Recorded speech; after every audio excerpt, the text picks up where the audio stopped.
At this time, I want to welcome to the show none other than Kendrick. Come on and clap real loud wherever you are. Smack, smack, smack, smack, smack, smack, smack, smack, smack. Those are hands clapping. Good morning. Good morning. Thank you for coming back. Oh, thanks. It's great to be here. It has been, let's see, since we did this 3 weeks? Yes. Like that? Okay, so the last time you were here, we were kind of getting into parenting and what kind of advice, you could give us, kind of tips, just to put our best foot forward and be the best us as far as parents are concerned. Just out of the gate, if somebody said, what's just an initial piece of advice you could give me to just kind of be a better parent, how would you answer that question? I think right now, especially because it's summertime and a lot of our kids are out of school, I think the most important thing is to schedule time. If, in this really busy, crazy world, and all of our, as parents are working and we have, multiple things going on in our life, we tend to not have time. And by the time we get home, we're so exhausted, there's nothing left. So I think it's very important to schedule a time. And if at all possible, if you have several children, is to try and schedule a time just one-on-one with them, where you're focused on them, their interest. You find something that you both really enjoy doing, and it doesn't have to cost money. It could be, watch the sunset. It could be go for a hike. It could be, different things, watching a television program together and discussing it. I mean, really actively listening to them and looking at them in their eyes. I think that's something that's lost. And because a lot of times when children start showing negative behaviors, it's because they're trying to get your attention. And they just want to be one-on-one with you at some point. They want to feel important to you.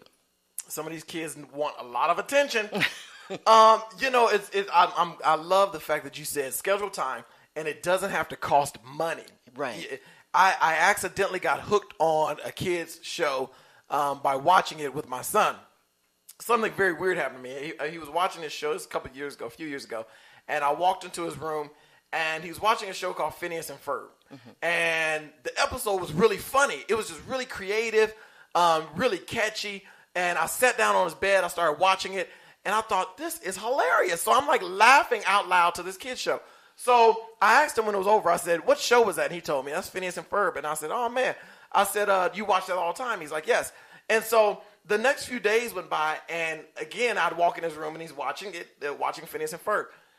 I'll tell you, maybe in 3-4 days, I got hooked on it. So over the last few years, we've been watching Phineas and Ferb. All of us now, as a family, the whole family watch it. And it's kind of like recorded on our DVR. Well, I got so hooked on it that even when I travel and be out of town and it's just me by myself, I'm sitting up in the hotel room watching cartoons, watching Phineas and Ferb because my son got me hooked. Here's my point. Yeah, a lot of times, we'd be surprised how we also like the things that our kids like and how it's catchy to us. And sometimes I think parents, we'll think, well, all they want to do is this, all they want to do is that. But you'd be surprised how much fun that may be to you as well. And even in that, watching this show, we kind of accidentally began to create memories. Right. And so even it was funny because that show aired its last episode, the series finale. It aired it a couple weeks ago. And we're sitting there getting all misty-eyed and all sad because for the last 5 years or so, that's all we've watched. Well, we've watched a bunch, but that's one of the shows that we've watched together. And so could you kind of talk about the importance a little bit of creating memories and how that plays and even the bonding of you and your children? Well, I think that, one of those things, and it, you kind of touched on it when you were talking about being in a hotel room and watching that. Those are the kinds of things that bring us close. I know my daughter, once she moved away, she started watching some of the programs and listening to some of the music she used to hear when she missed being home. And I know for me, there's pleasant memories that I have of my family, things we did together, outings we went on, little road trips that we went on. And those are the kinds of things that kind of keep us feeling connected. And taking pictures of, I remember when. as I get more mature, I start to realize I don't want to have any regrets. I don't want to miss any opportunities, especially with my children or my loved ones. So I like to take advantage of those things that we can do together so that we could look back and say, remember when we had this time? Remember how funny that show was? And I think the other secret to that creating memories is the fact that you can actually become even closer with somebody once you know what is their need, what it is that they need. And when you're watching a program, you can start up a conversation, and it's not about your feelings or you're upset with them because they didn't put their shoes away, but it's about who they are and how they see the world.